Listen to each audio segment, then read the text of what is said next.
Greetings and welcome to What's Spinning, the show where we talk about what we're listening to currently. On today's episode, Jason and I will be discussing Boygenius, the record. So we just finished listening. This just came out here the 31st. Jason, how did you learn about Boygenius? For once, it's you. Usually, it's the other way around. That's right. Yeah, I have no idea who any of these people are.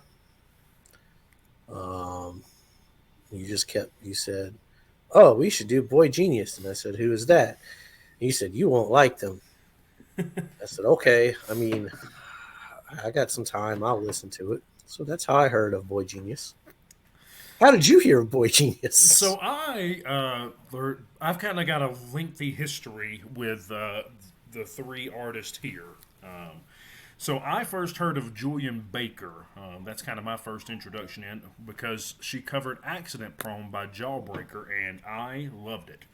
I thought it was an amazing cover that she did live with piano, and so I started digging into her and her discography.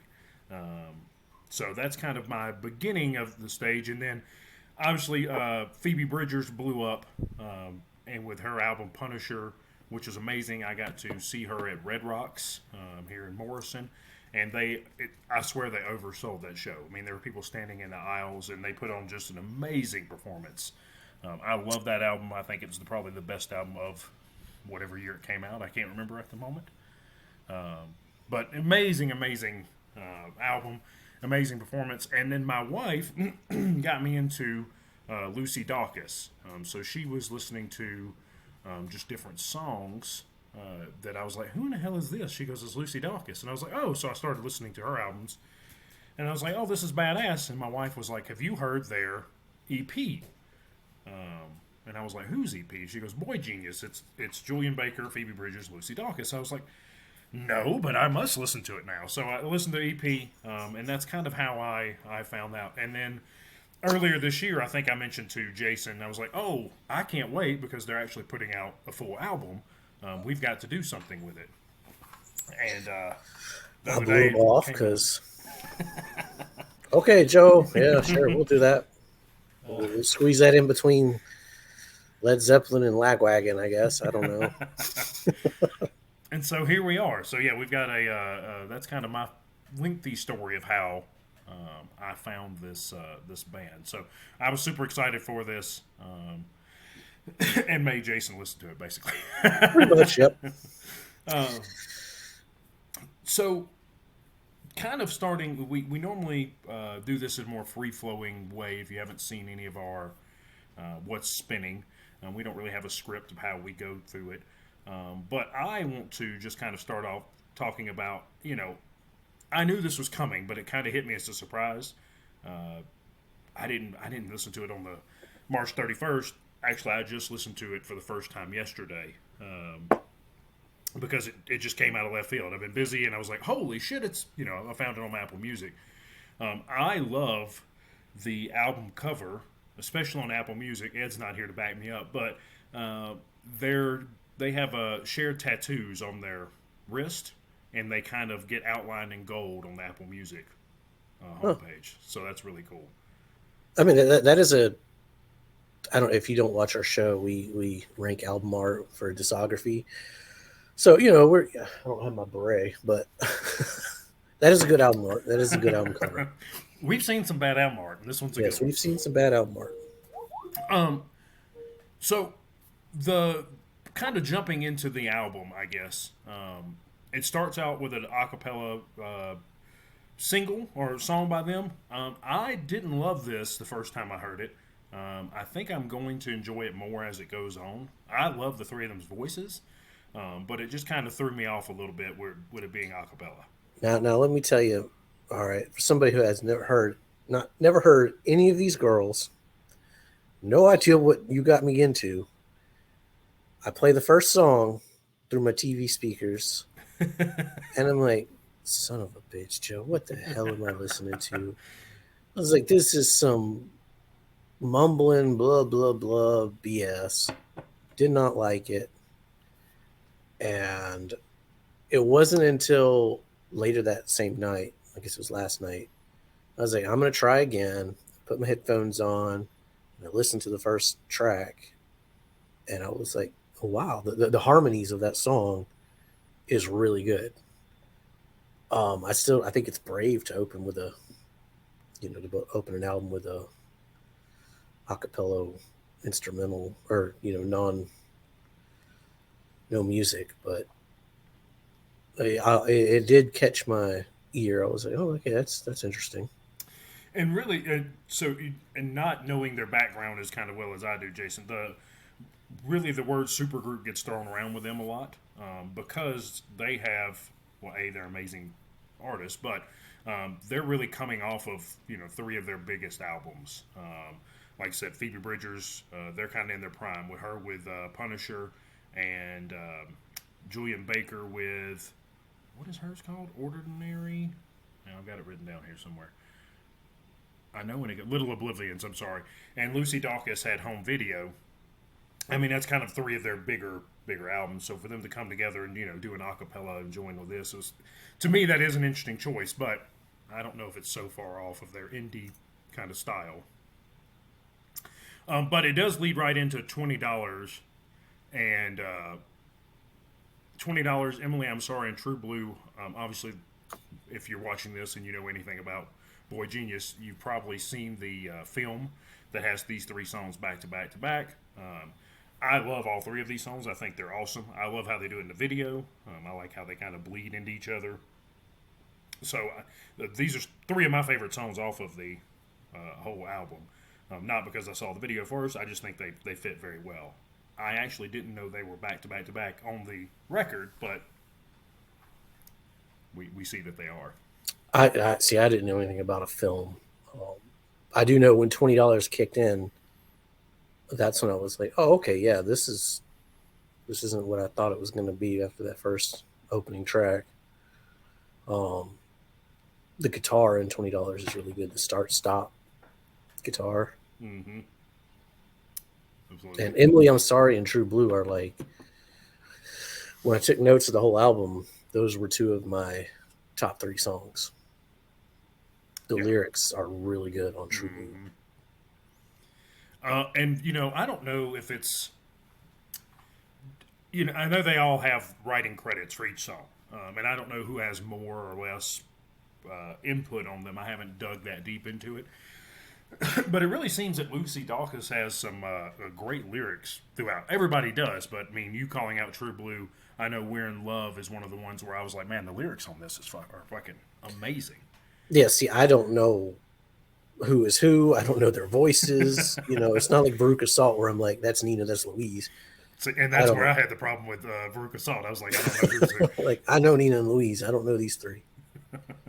But Emily, I'm Sorry, it kind of remind me of like early 2000s Scarlet Walk, Tori Amos sound. I don't know if it's just because of the driving references, but something about it, I thought of Scarlet's Walk. I don't know if I remember Scarlet's Walk well enough to comment. That's a good one. We'll get to Tori on the normal channel. Yeah, I can't wait for Tori. Ed's gonna lose his mind. Poor Ed.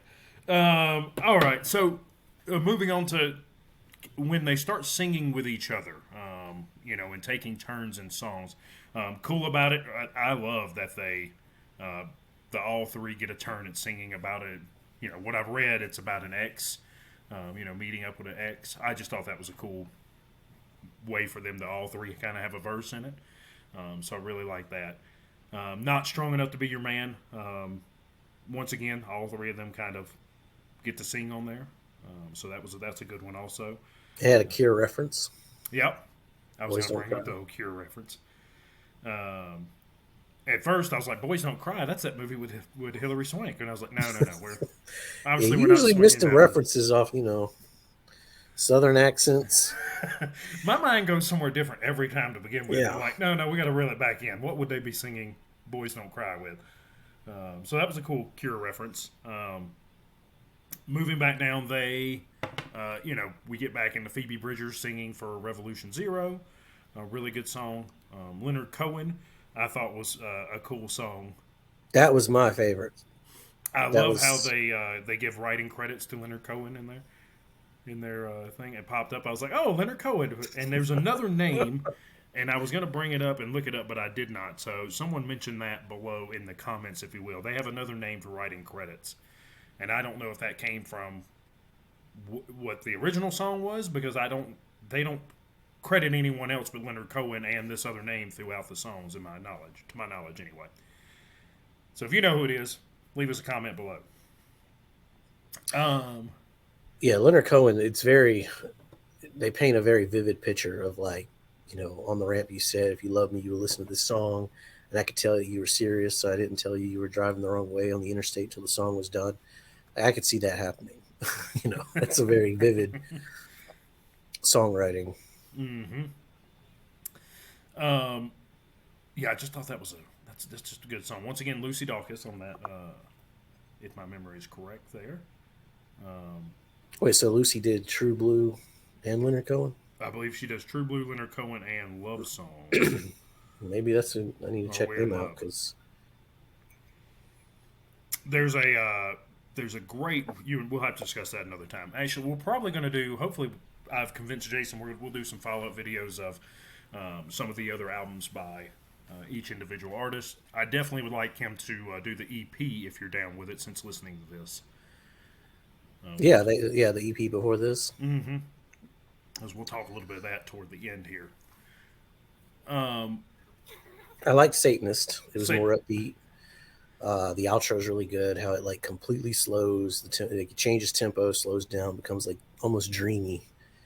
I know we just got off the Veruca Salt videos, but he's dreaming a lot. But musically, that's what it's kind of dreamy. um, once again, that's another one where they all three kind of sing. This is the one where I have trouble picking out everybody's voice. I don't know if they're singing together or they're each getting a verse. It's kind of hard for me to tell that through one listen. But I liked it. I thought it was a fun little kind of poppy song for them. Poppy talking about Satanism and nihilism and all that fun stuff. But I liked it a lot. Yeah, I liked it because it was more upbeat. It was one of the faster songs, not faster, but I guess more upbeat would be the best way to say it. We're in Love comes next. Once again, Lucy Dawkins, kind of your main person singing here. I love this song. I thought it was great. I know it is a longer song for this album, but I really enjoyed it. I think it was. I thought it was very well written. I love that when she talks about some October in the future, I'll run out of trash TV, and I'll be feeling lonely, so I'll walk to karaoke, sing the song you wrote about me, never once checking the words. I hope that no one sings along. I hope that I'm not a regular. Yeah, that's the lyrics I have on my notes. Again, really good lyrics, but to me, the music didn't do anything for me on this one. It's a great song. It's more like a poem being read over like really light music.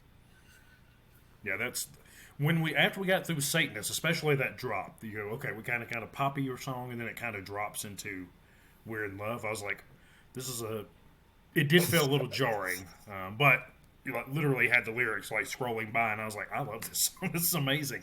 I don't know about that placement behind Satanist, but I thought this was really good. Probably my favorite song off that album, though, is Anti-Curse. This is a Julian Baker song, or, she leads. Kind of their theme here, if no one's taking it. One person kind of takes the lead in singing for most of it. A few of the songs they have where they're all, they're all singing along. They all have parts on it. But one of them kind of takes the lead. If you haven't watched their NPR Tiny Desk, it's awesome also. I love Tiny Desk. Uh-huh. So I haven't seen them, but Phoebe Bridgers did one from home. Lucy Dawkins has like two of them on her own. I was watching one from home last night and I fell asleep. So because we're old, I fall asleep. It was late. But yeah, so the Anti-Curse, probably my favorite song off of here. that's actually the one I didn't like the most.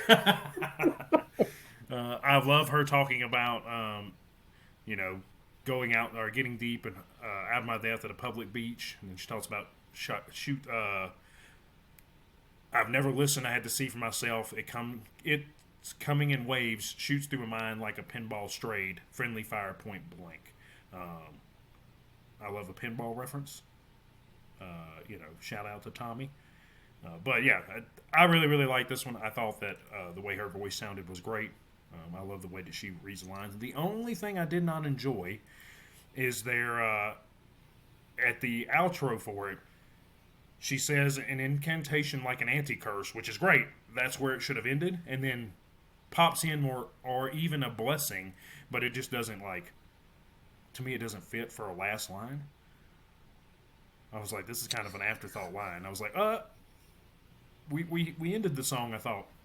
So that was the only thing I had that I was like, oh, I don't That was know. I mean, my notes was this song did nothing for me. I like the drum fills on the chorus, but like that's probably my least favorite song on the album. I'm not saying it's bad; it's just my least favorite. But you and I always disagree on. It's hilarious how often we do that. We're like, oh yeah, I love this song, and you're like, that's the one I didn't care for. The other person sitting over there, like, okay, yep. It's their turn. They're like, yep, that's the one I didn't like. And then we have for Phoebe Bridgers kind of closes us out with "Letter to an Old Poet." Um, this does have a reference to "Me and My Dog" from their EP, which is another reason I want Jason to listen to or us to discuss that one with you all, because I don't remember that song very well. I won't lie to you; it's been a hot minute since I've listened to the EP. But I did remember. I was like, "Oh, she's referencing something," so I had to go look that up. See, I joined a Facebook group because I join a lot of music Facebook groups, and there's so many posts of like, oh, I love the reference. Oh, but I'm like, I don't know what the hell you're talking about. What reference? I mean, I like the song. It's kind of a somber closing, but again, it paints a very vivid picture. The lyrics are kind of empowering, but like I don't get anything about the references. Maybe I should go back and listen to the EP. Yeah, I think that would be a good time. Overall, I'm a huge fan of this album. I think that after just one listen so far, it's securely in my top albums of the year. So I've heard it more than you then. Yes. Unfortunately, my work schedule has changed quite a bit, so my time is short. But I'll be listening to it today on the way to work, just because I enjoyed it that much. But yeah, it's firmly in my top albums of the year. I don't know if it beats the Bouncing Souls out yet, but I've listened to Bouncing Souls quite a few times. I've heard this once, so Our end of year is going to be kind of interesting. We're going to have some crazy choices here. It's going to go from like Bouncing Souls to your Jason Isbell to who knows what else is coming out this year. Boygenius to who knows what else we have. It's going to be a heated end of year argument, I think. Yeah, that'll be a good one. So I think we're going to end up doing some more content on this band, which is great. I'm excited for it. I know. Well, yeah, be on the lookout for that. Be on the lookout for us talking about the EP, and then at some point we may jump into their individual discographies. I don't know if anyone has one long enough for us to do a rant and rank, but we may. Yeah, usually we take we rant and rank a full discography. So I think they only had like 3 each or something, or not even that. So it's kind of hard to rank 3 albums. I mean, we could do all 3 together. That'd be 9 albums. Yeah, that's something we'll be thinking about. That we'll figure it out. Let us know what you'd like to see. If you want to see us do more something like this, where we talk about one spinning and hit individual albums, or if you'd like to see us throw them all together and do a rant and rank and kind of rank the albums as we see. How's the rest of their album art? It's good. It's not as good as this. Let me see here. Like I said, I know absolutely nothing about this artist or these artists. Let's see here. I mean, they're not. It's great. not like White Stripes bad, is it? No, it's definitely not that. Okay. Home Video is a good one. Lucy Dawkins. I like her Historian. I think that one's cool also. It looks like she's got 4 albums. Let's look at Julian Baker here. No, no, that's not going to be good. She's got 3. 2 of them. One is a painting of herself. One's a picture of herself, and one's kind of a abstract art. And then Okay, Phoebe. so a little varied. Yeah, Phoebe Bridgers. I think she's only got 1 full album, if I'm not mistaken. Yeah, I want to say they didn't have much, so maybe we can combine, Oh, Stranger's not rank House. them against each other, but like combine all 3 into one video. Like Yeah, do so it these looks 3, like then these 3, then these 3. 7, 9. Yeah, it looks like we're somewhere in that 9 area. Ed's gonna hate it. Yeah, it'll like that. He's out traveling right now for playing his own music, but usually there's a third. So, I'll say I like the music. I mean, I'm sorry, I like the lyrics a lot. I think the lyrics are fantastic. They're very vivid songwriting, very emotional, powerful. Just the delivery of the music is not my normal cup of tea. yeah, this is a little outside of your normal wheelhouse. Yeah, I like faster, you know, more upbeat music. But I mean, I'm a sucker for good lyrics, so Yeah. And some of these lyrics, like, uh, where was it? Fuck around and find out. I was like, oh shit. Uh-huh. Can't remember what song it was though. That is from, I think it's True Blue. Yeah. Yeah, why you don't know who you are? You fuck around and find out. And the melody of the chorus, um, it feels good to be known so well. I can't hide from you like I hide from myself. Like that melody is really good. I'm really excited they're coming to Red Rocks, I think in August. So I'm going to try to go see them. Yeah, they're coming to Houston too. It's too soon. Like I don't have because kids, wife, just don't have that kind of. It's too soon for me to go check out. Everybody join our Patreon and make Jason go to Boygenius. I love the lyrics also. I think they're I like the music, but lyrically I think that they're just outstanding. Yeah, I mean it was an interesting. That's why I like this channel, or I like doing this because we learn, we listen to stuff out of our normal wheelhouse. So. Mm-hmm. Absolutely. Well, I think that kind of wraps us up for our What's Spinning for the record. We hope you enjoyed it. I know I enjoyed the album. Jason seems to have enjoyed it way more than I thought he would. So until we see you next time, stay safe, make good decisions. Subscribe, share, like, all that fun stuff. Bye.